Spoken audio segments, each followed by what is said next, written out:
hearing about.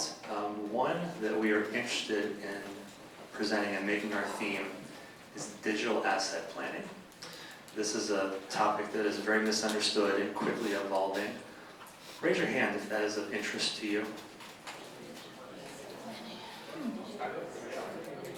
No? Okay. Planning for digital assets entails all of your accounts that are online, pictures, Facebook, airline miles, anything that is online can have some personal value or financial value to it. So administering estates when there's lots of digital assets and you can't access them, that's something that is a big thing to talk about. So I'll get some further feedback from you. If you have ideas, please send them to me, and we'll have an announcement about that soon, as well as our social event. I'll have a couple ideas about that too, and we'll get the survey out for everyone soon.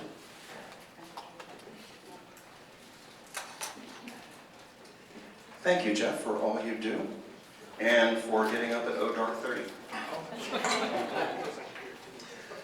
All right, so thank you for your patience. We're going to go hard to 12 o'clock and get you out of your own time. We know you have more things to do today, and we also know you're probably tired of hearing me talk. So Gary says he's going to say more this go-round. So, and I know many of you miss Gary's sense of humor. All right, so we're going to talk about customizing, highly customizing your estate plans. And this is for someone who wants to leave further trust for their kids, and if you haven't done that, it's okay, but you'll educate yourself about this. And what are we doing here today? Well, we're looking under the hood, right? We're looking at a lot of in-depth stuff, and it is overwhelming. And Bill and I were just talking a minute ago, and yes, when you leave the Heckerling conference, you feel like your head is going to just explode. But and if you feel that way right now, it's okay. Take away something substantive from it. But let's get into the customizing of what we call legacy planning in a changing world. So, you know, there's going to be foundational documents like wills and revocable trusts, right? We know that. We know a revocable trust is a substitute for a will. What is an inter vivos trust other than a revocable trust? Well, there could be lots of them. Charitable trusts, life insurance trusts, gifting trusts, family bank trusts, which is a fancy term for a slat, okay? Special needs trusts, purpose trusts. Gary, do you have a comment? Nope. All right. Thank you, Gary. Trustee selection. Okay, so let's really get into this, right? Many of you have heard me say this, you've heard Gary say this, you're really concerned about this, and you should be, okay? How can you release the pressure from yourself, not only about trustee selection, but all other selections? Maintenance and updating, that's why you're here. When you maintain and update your plan, you're releasing yourself from the pressure of what? Being perfect. You're also releasing yourself from predicting the future, right?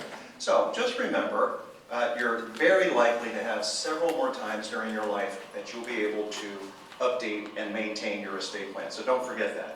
Trustee selection. Trust protectors. Maryland has authorized trust protectors since 2014. What does a trust protector do if you use one? Remember, a trust protector is not required, but a trust protector allows for the flexibility to be able to remove and replace a trustee, okay? The trust protector can amend the trust administratively. Now, can a trust protector remove a beneficiary or add a beneficiary and those kinds of things? In my opinion, no. And if a document says that, I think that document has gone off the rails, because I think that if somebody was removed, would they be happy about that? No. No. So they could sue the trust protector, right? So I do think that there's a lot of talk about what trust protectors can do. I would say remove and replace trustees. They can have some say in investment management and that kind of thing, and basic amendments to trust. But trust protectors can be given other powers, the power to decant and the power to do things like that. But fundamentally, I like the idea of trust protectors.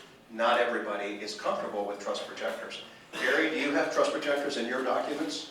I do, and one thing I was going to ask you, and we can discuss it, is when you put trust protector provisions in your trust, do you actually designate a particular trust protector, or do you leave that to the discretion of the then acting trustees or the beneficiaries? So in our trust, we give the client the option to name a trust protector and name a successor trust protector, and that's usually where we have more of a real, I guess, contemporary situation, like a special needs child, but there's an alternative to be able to name a trust protector in the future through having someone who will name a trust protector, not now, but in the future. So it is important, I think, just to have the flexibility in there.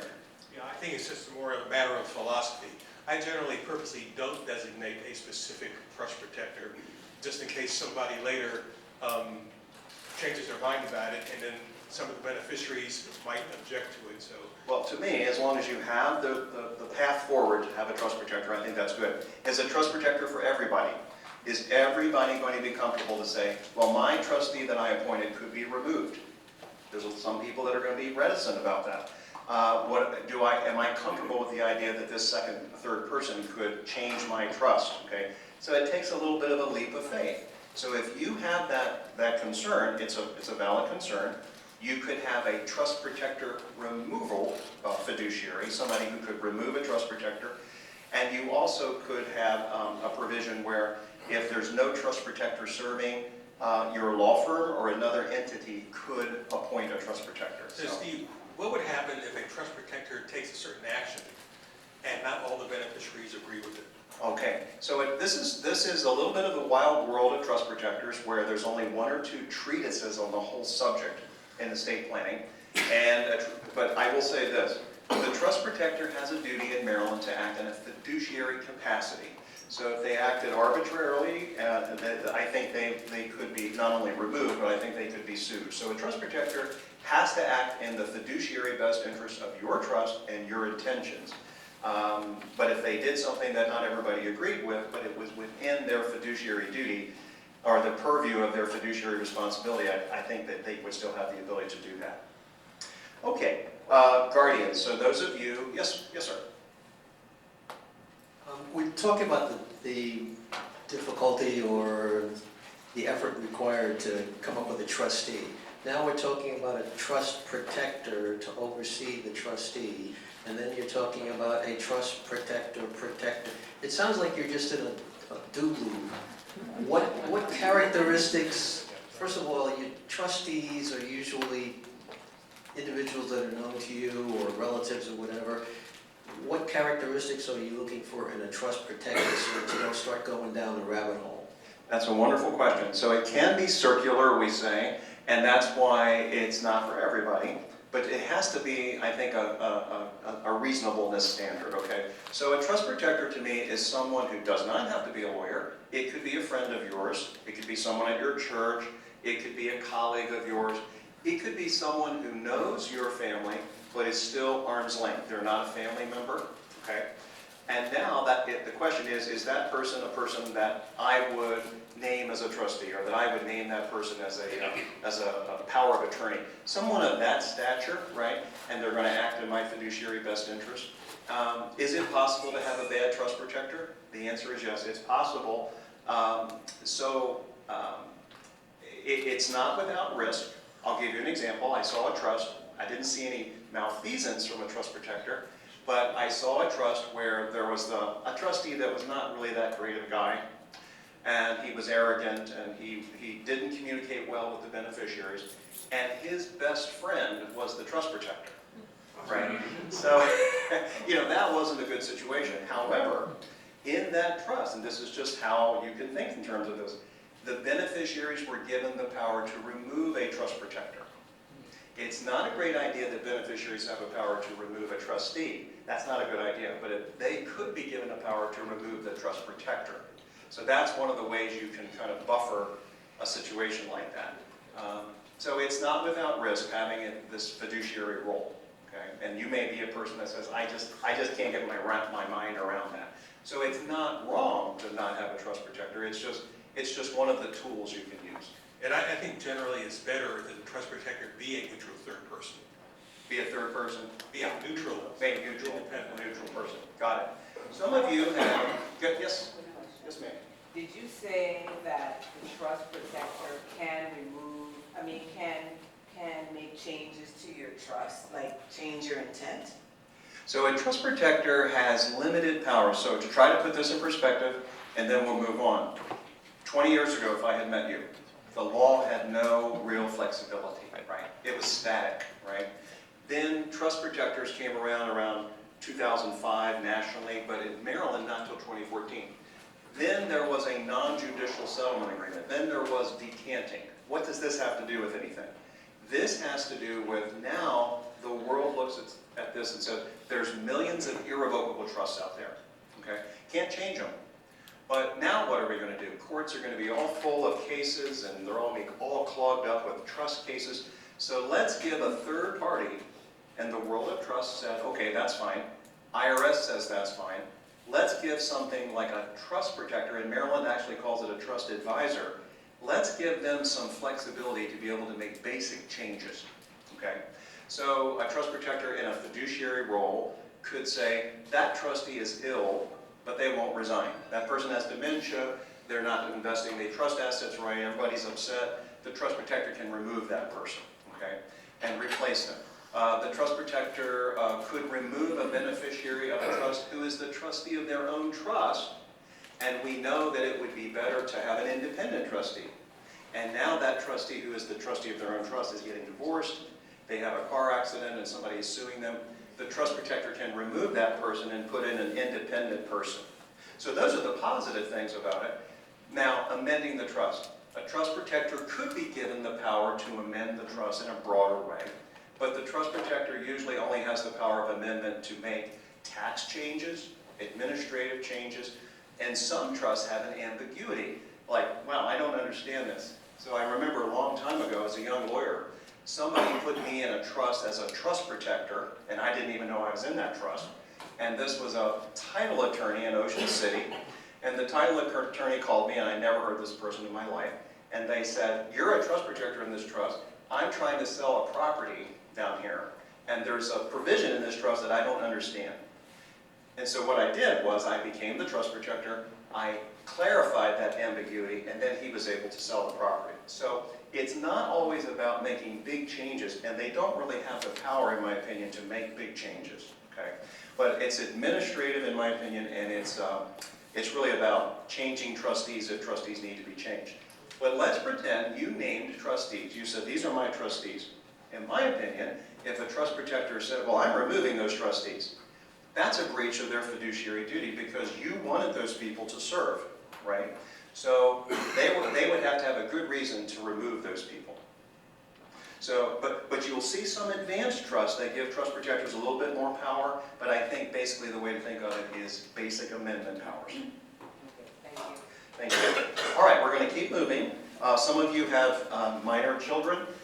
You need to name guardians. Some of you have adult disabled children, and you're going to name their potential future guardians. That's good special needs planning. So customizing it has to do with thinking about all these things. Distribution advisors. Many of you have never heard of this maybe. So in your legacy planning, you could, if you wanted to, you could go to another step. What did you call that, sir? You called it a demdo? A dembo? A do-loop. Okay. Well, hopefully this is not a do-loop, but you could name a distribution advisor. My child cannot get distributions from this trust. They might even be the trustee of their own trust, but they can't direct their own distributions without a distribution advisor approving it. Now, what would that do? That shows that your child or your beneficiary is one step further removed from what? Control over their own trust.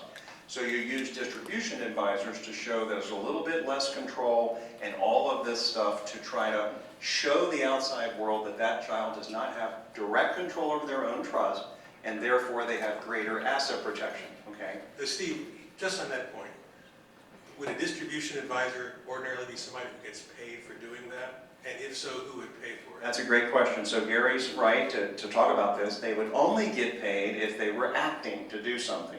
But most of the time, this would be a friend of your child, okay? Or you could name someone yourself who's the distribution advisor.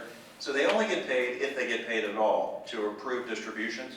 Now, what happens when your child says, I want $50,000 out of my trust because I need to buy a new car, and the distribution advisor is non-responsive, or the distribution advisor says, I don't think that's a good idea. You know, you've got a car. I don't think that's a good idea.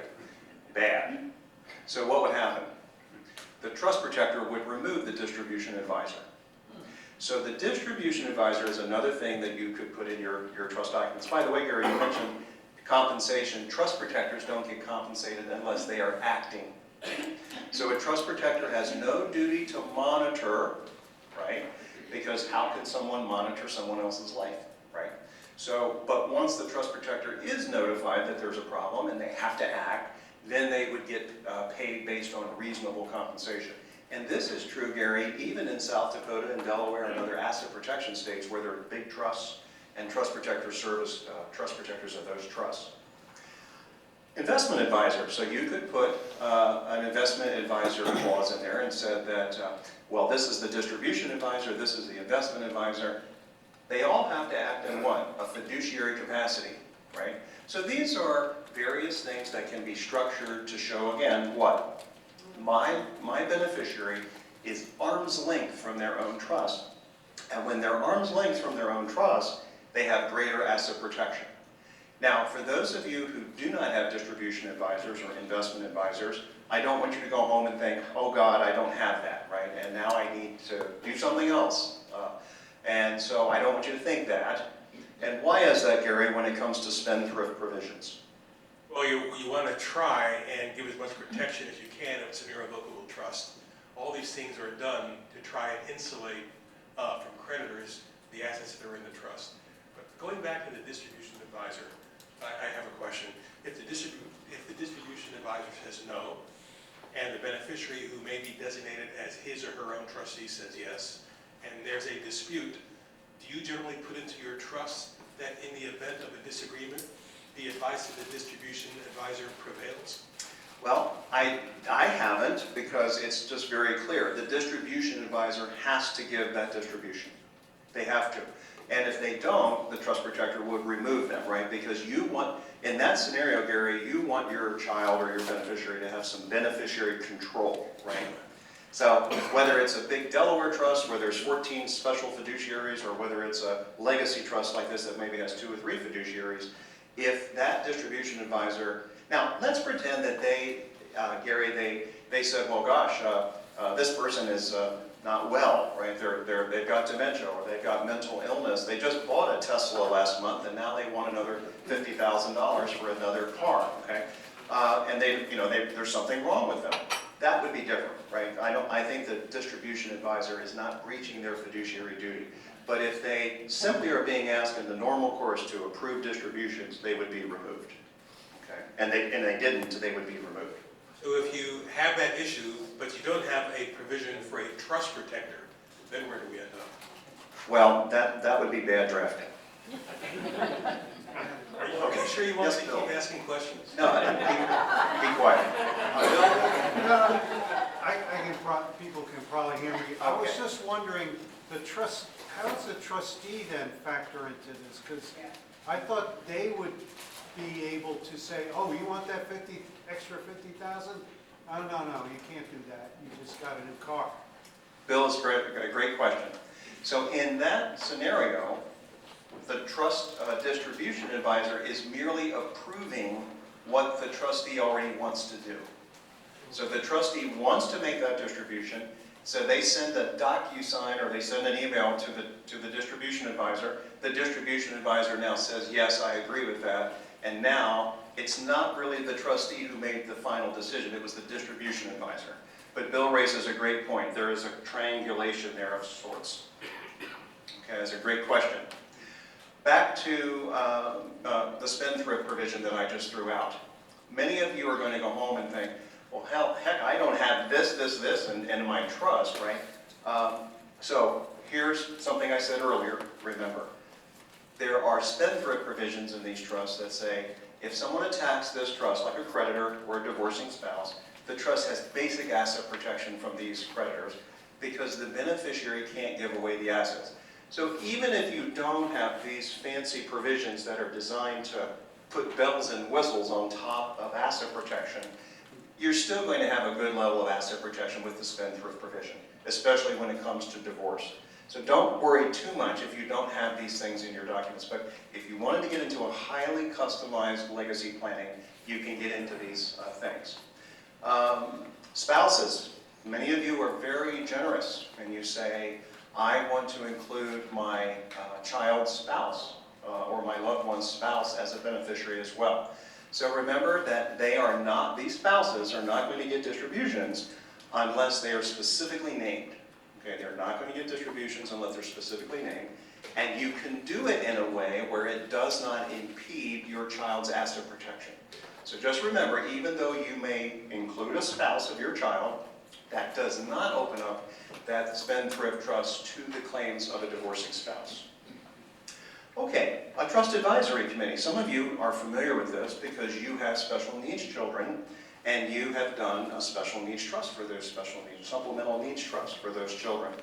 So a trust advisory committee is something where you could, in that special or disability trust, you could customize that there will be a committee to advise the trustee. So that's what that really means.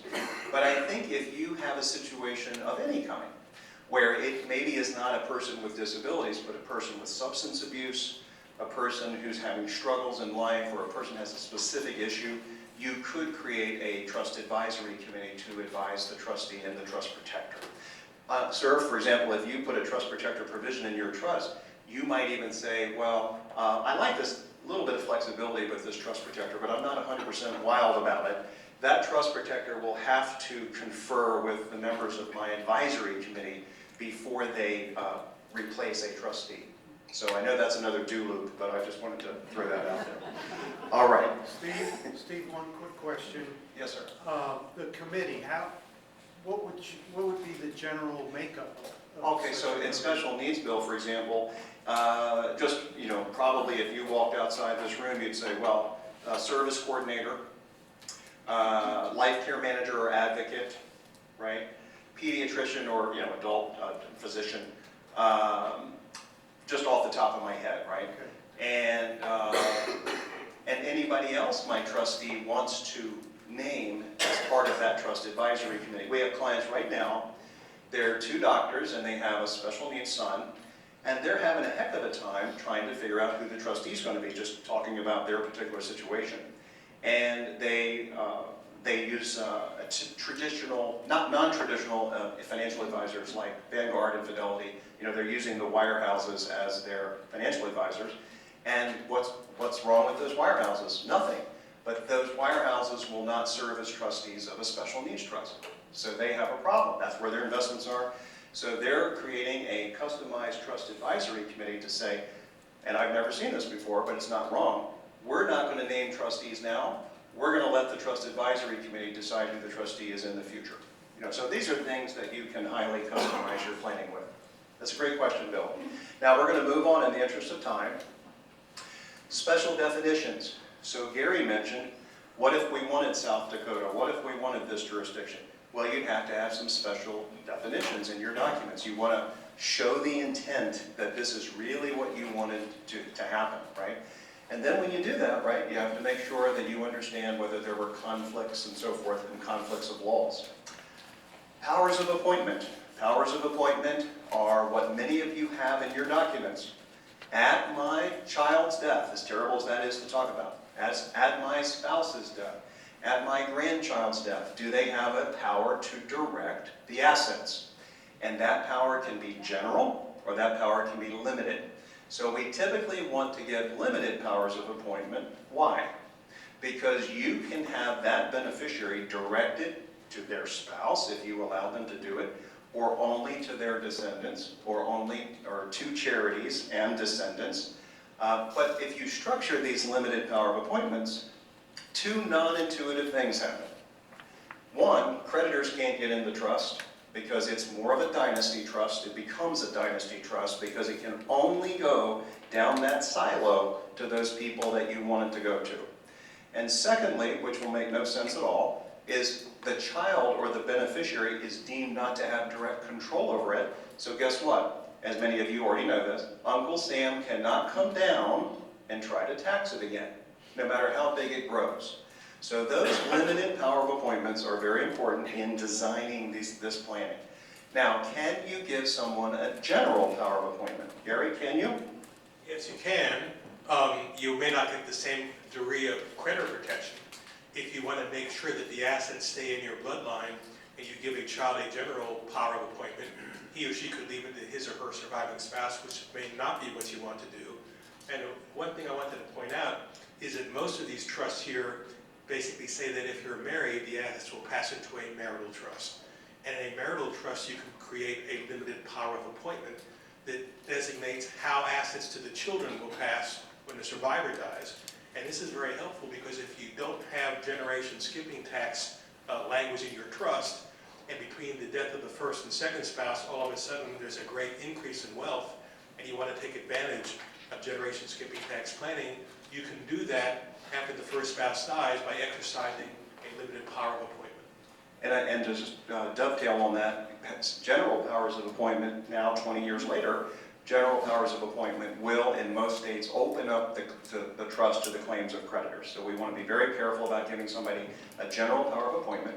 And if you have an old document or you are the beneficiary of a trust, if someone in your family dies and it has a general power of appointment, you might want to revisit that, right? Because that means the assets are going to be taxed in your estate and that could have been avoided.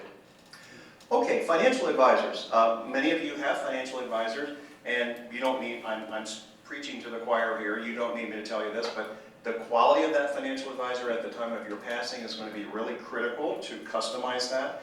Are they going to handle the issues correctly? Are they going to cooperate with the team that you've put in place? How professional are they? This is just something to really keep in mind. Now, remember, I don't want you to walk away from here nervous about something that I said, but is it possible to pass away and your surviving spouse or others don't follow your instructions? It's possible, especially with a revocable trust, because a revocable trust is private. So you are literally depending on your trustee to follow your instructions and to be trustworthy, right?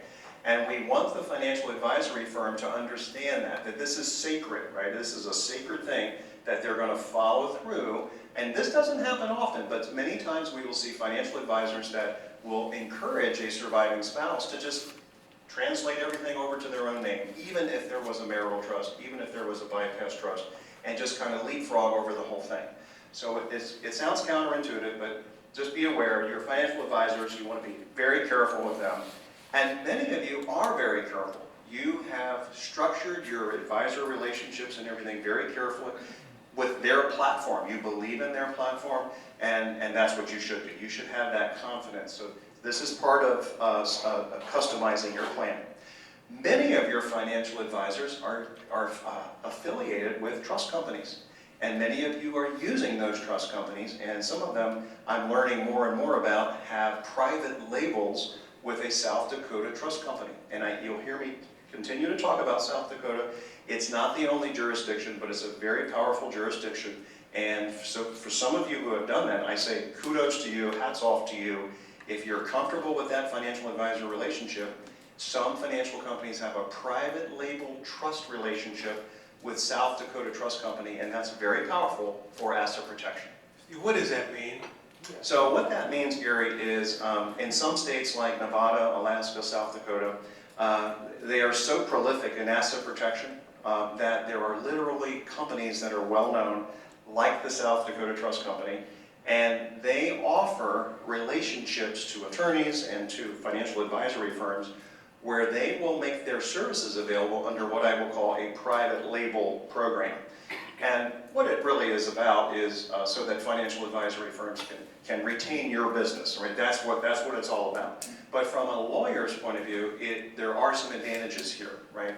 Because if you have the financial advisory services of a financial firm that you believe in, and you now leave further trusts for your children and other beneficiaries, and your advisory firm is going to continue to be the manager of those assets, and they have an underlying private label arrangement with the South Dakota Trust Company, that's pretty darn powerful, right? Because you've got the best asset protection in the United States, that's going to be the governing law of your children's trusts. So this is what that means. All right.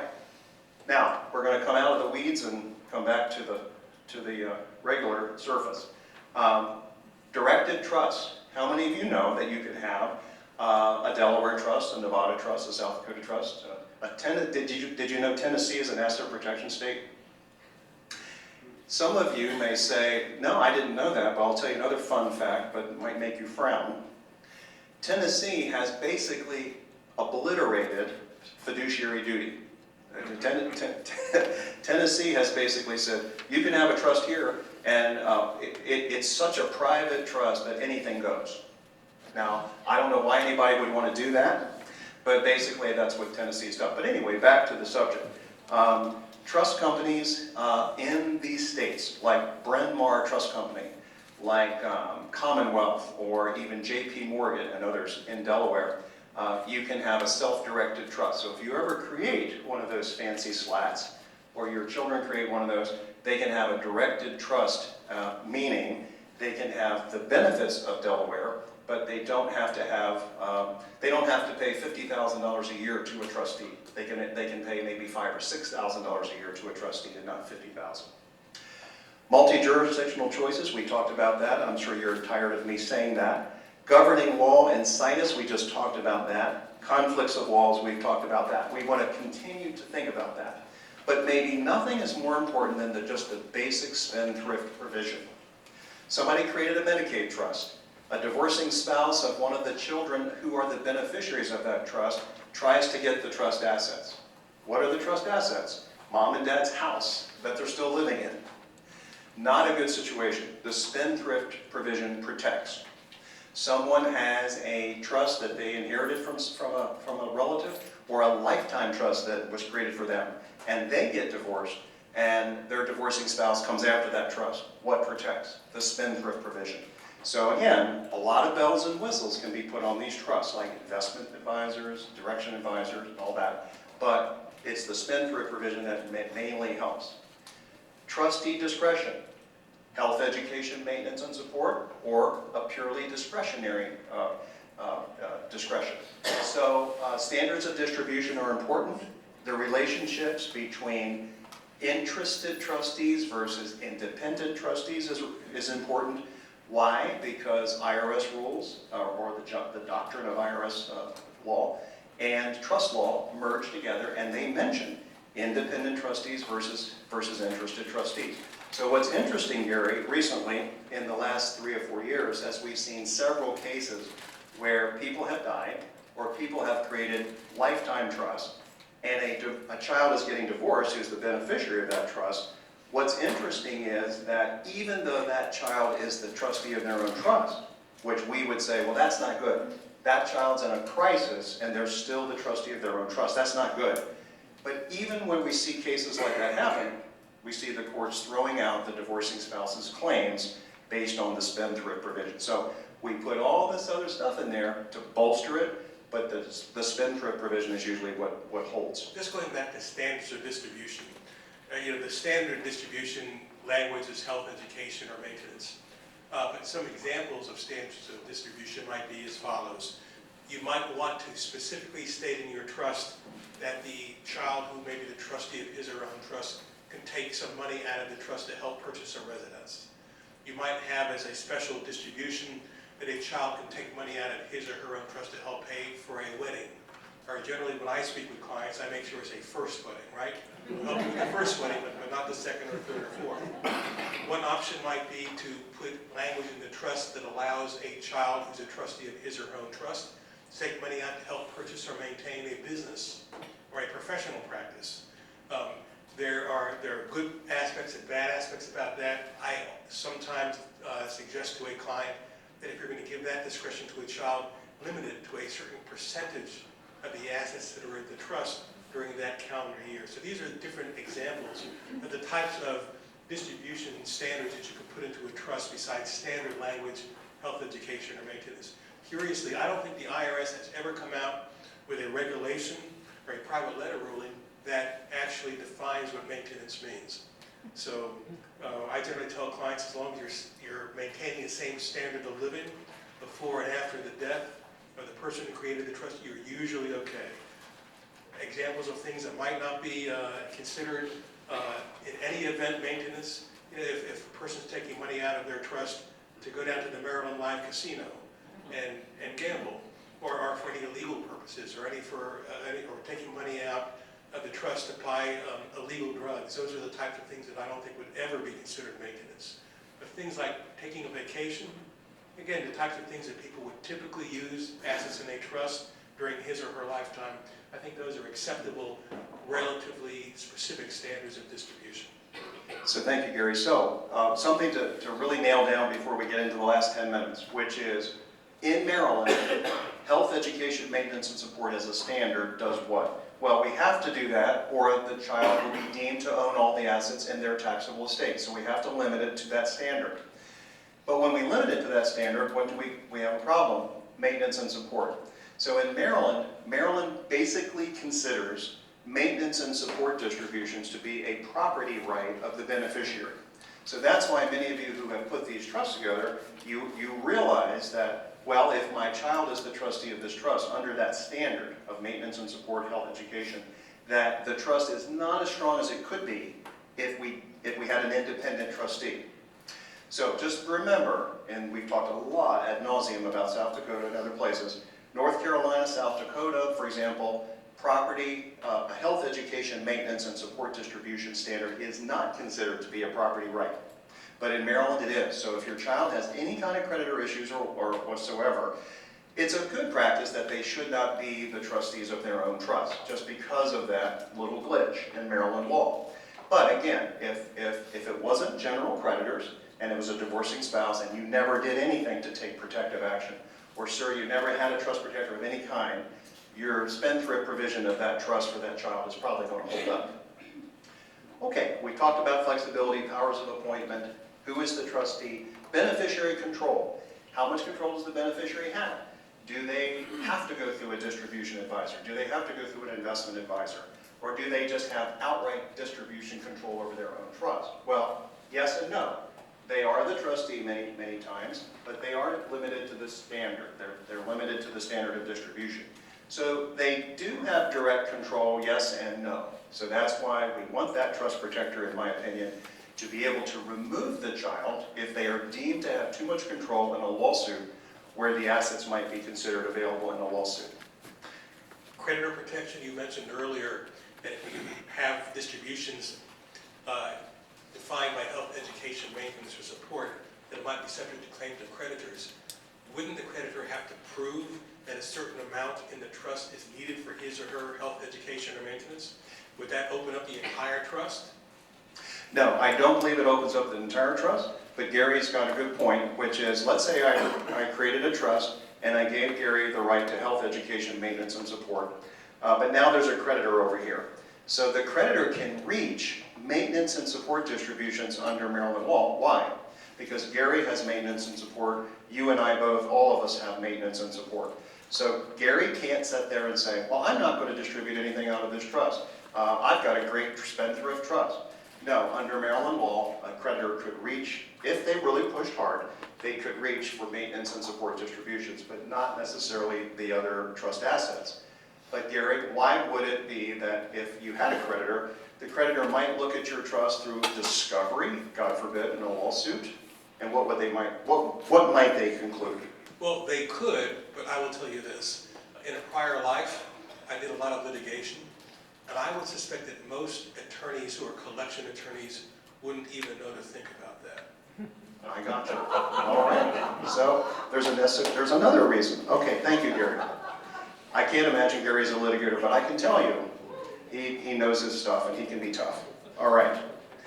Are the distributions providing for mandatory income? Okay, is there really anything wrong with that? No. Would it be better to have discretionary income? Yes. Because if you mandate income, creditors can reach the income of the trust, okay? Again, it's a matter of degree about what you want, right? Discretionary income is better. Scheduled or mandatory distributions.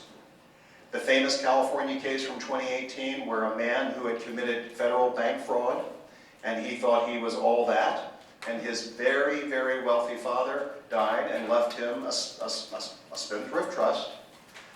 But he put some very strange provisions in there, and I don't know why the lawyer drafted this, but basically it was a very famous case because it allowed for large, outright mandatory distributions at certain ages. Now, Uncle Sam would have probably taken those distributions anyway because the man committed federal bank fraud, and it was a crook. But basically, the guy said, well, I'll be very smart here. I'm going to get this humongous trust, and I'm also going to file bankruptcy. So I'll have the best of both worlds. I'll have my trust, and I'll file bankruptcy for all my debts. Well, the 10th Circuit, I guess it is, out there, Mary, the federal bankruptcy court in Oregon or Washington said, no go. The bankruptcy trustee is just going to sit tight and say, when those mandatory distributions come out, all of this money is going to go to his debtors, or his creditors, excuse me. So mandatory distributions are not good from a trust for asset protection reasons. And that's the poster child case for that issue. So discretionary distributions are better. Let's pretend that you said, Steve, I understand all that, but I want to give my children a unit trust. I want to give them a certain amount that's just going to spin off income every year.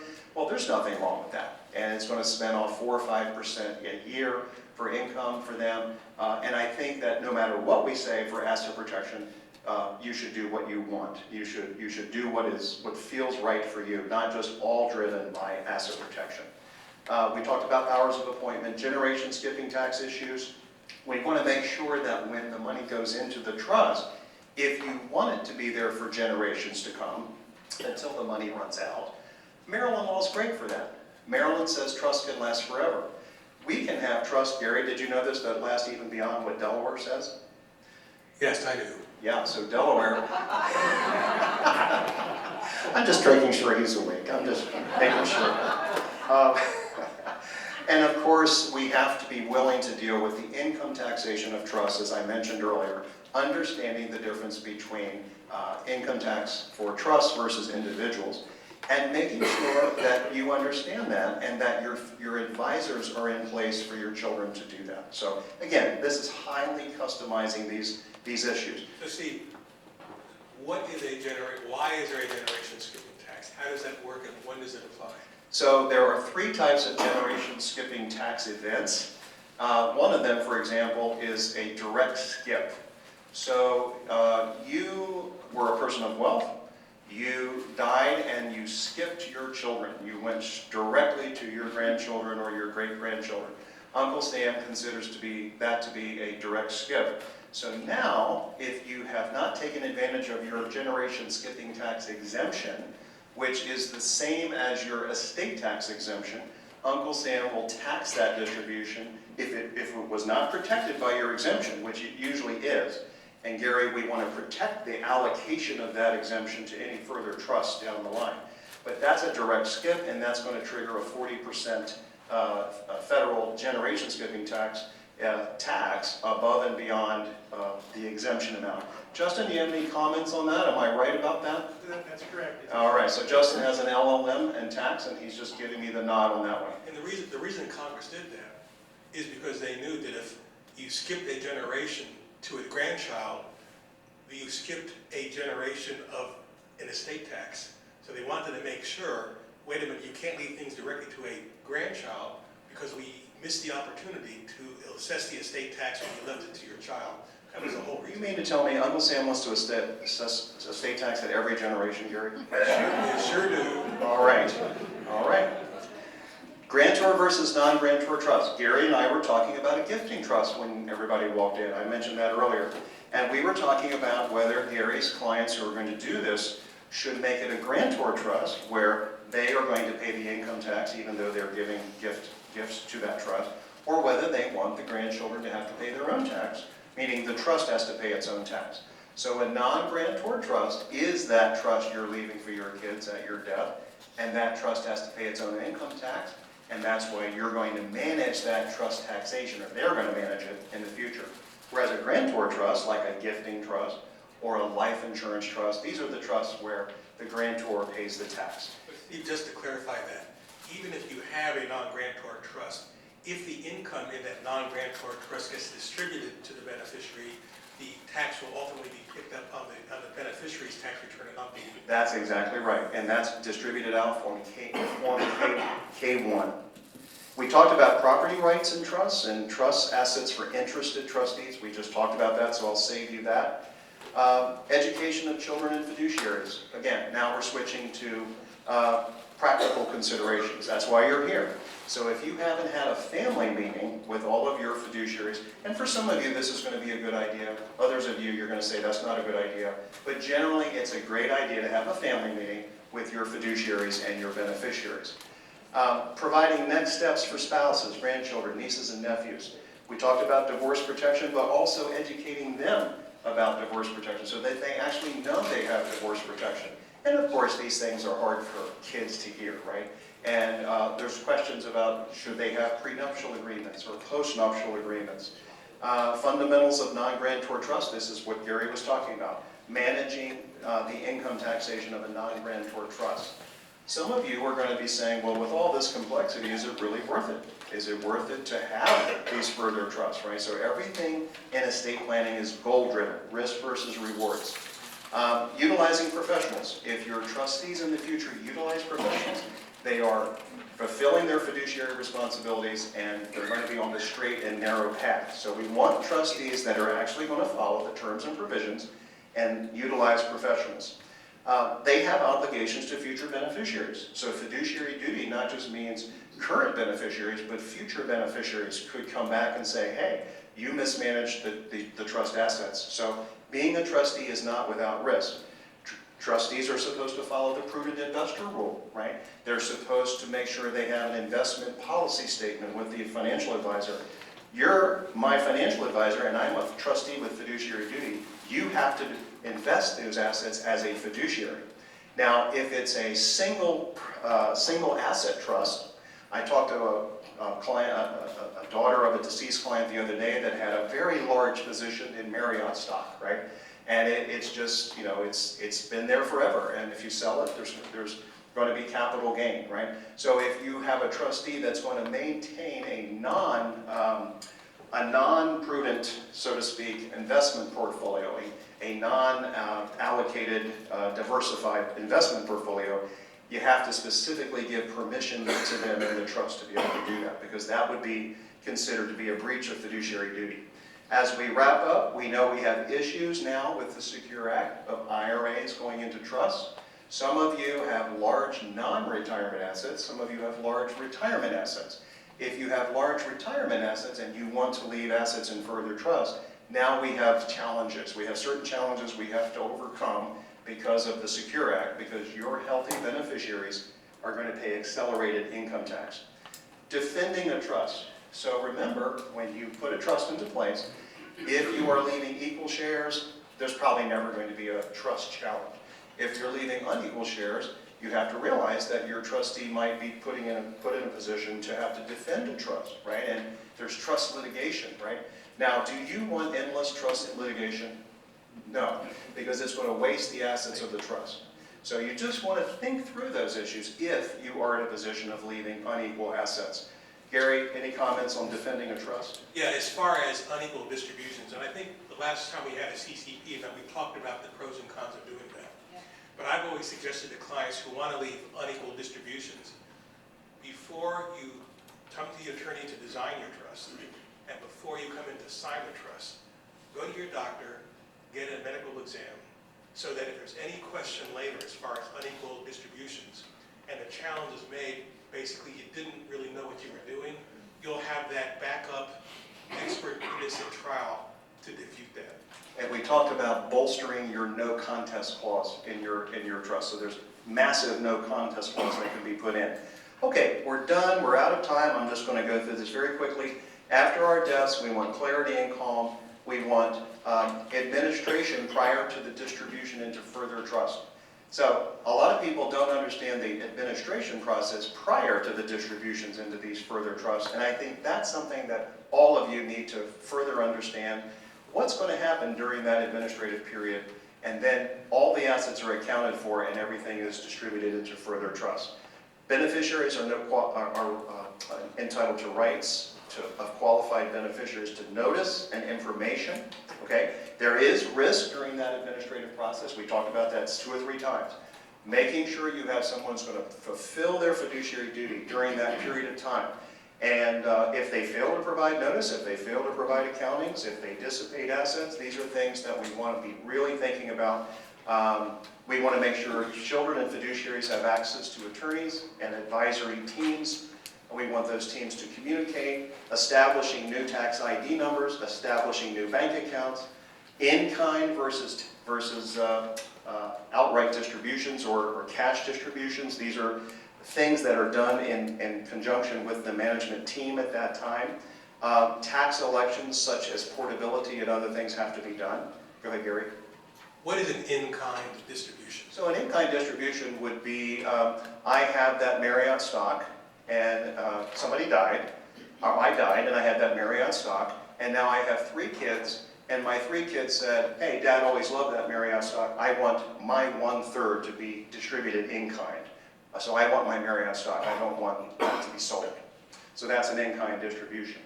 Exception creditors to trust, and we're going to end, is Uncle Sam is an exception creditor, alimony, and child support. So except in Nevada, your legacy trust is going to protect against all creditors except exception creditors. We need to maintain the integrity of trusts. We're almost done.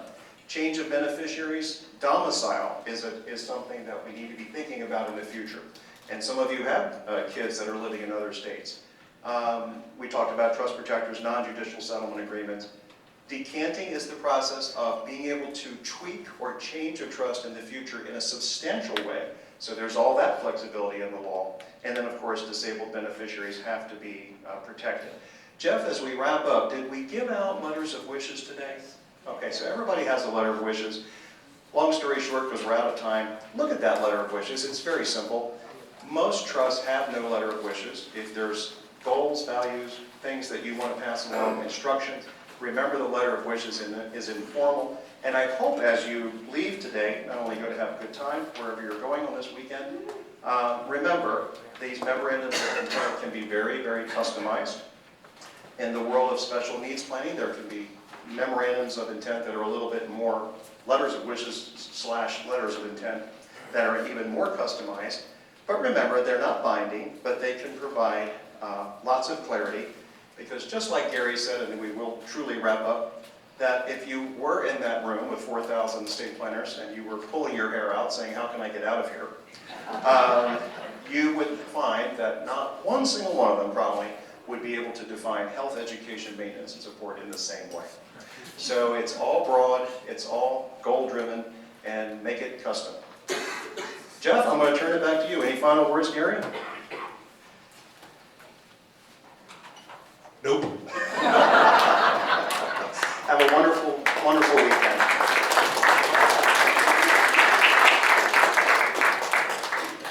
Yeah, I have nothing else as well. Thank you so much for being here today. We appreciate your commitment to your planning and for your relationship with our firms. And we'll have the video out in a couple of weeks if you want to share it with friends and family or somebody that has insomnia. So reach out to me if you have any questions. Thanks for being here today. Have a great weekend. If you have insomnia, just sleep.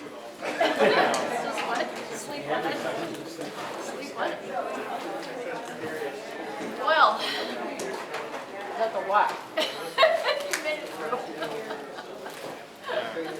Come for the coffee, come for the lunch. You'd like to be impressed. There's an awful lot of complexity.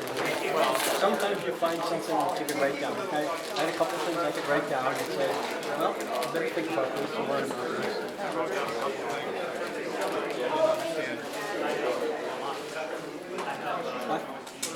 I was thinking if I was one of these lawyers sitting in the back that looks for me, I'd say, Steve, the next time we do this, why don't you sort of go over your presentation made. Let's see if we can find the 5 things you really want to see. Yeah. And Steve would say, second account, 500 things. And I'm going to tell you about what the law was, and the case was that made this an important thing, and why it wasn't important to men now, it's important. And no, you say, if you're sitting in the back, you say, no, Steve, tell me the 5 things. Oh, I really want to tell them that they should write a letter of intent. You know, that's a good, that's a good thing. Oh, okay. He's got a pleasant voice. He's very smart.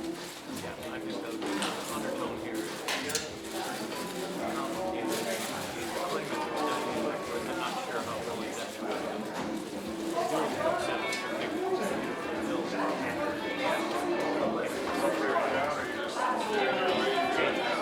Yeah, and we've been around with it long enough, we've seen there really are changes in the narrow. Really do make a difference. So, and if in 5 years there was change, we have to anticipate the next 5 years, we'll probably have 2 more changes. So that's one thing. Yeah, I do wonder if there are advantages to doing things now, one thing are likely to be undone in the future, but the changes or steps taken now essentially grandfather. I have to believe that tax rates.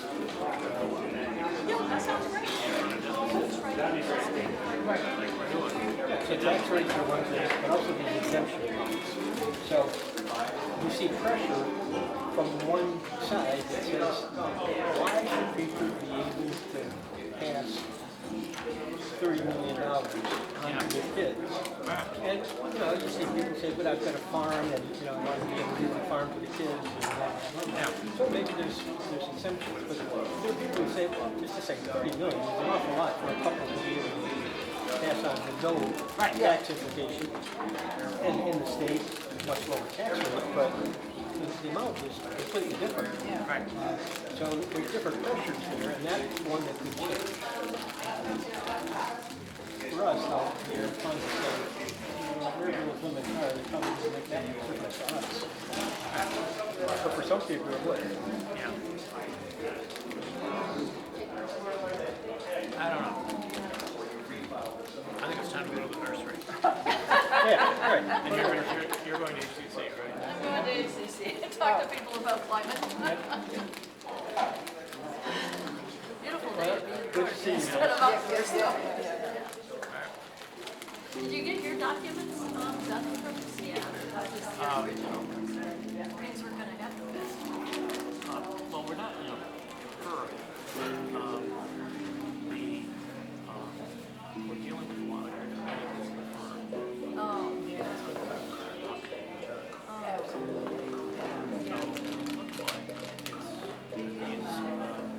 I'll call it a federal system, where you've got,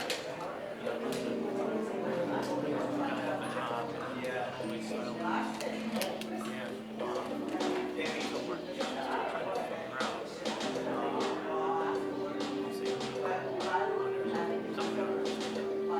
Well, I know you're applying for care member, if you are, and if you're having problems, Jeff has been pretty explicit about maybe and also things for you, or at least I'll help you protect the test and see if you really need it. we are applying for a number of positions.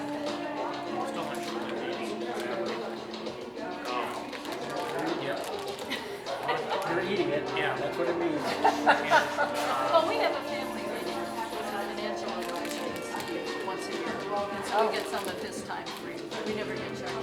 Well, the only other than the flat fee for back to prep, we got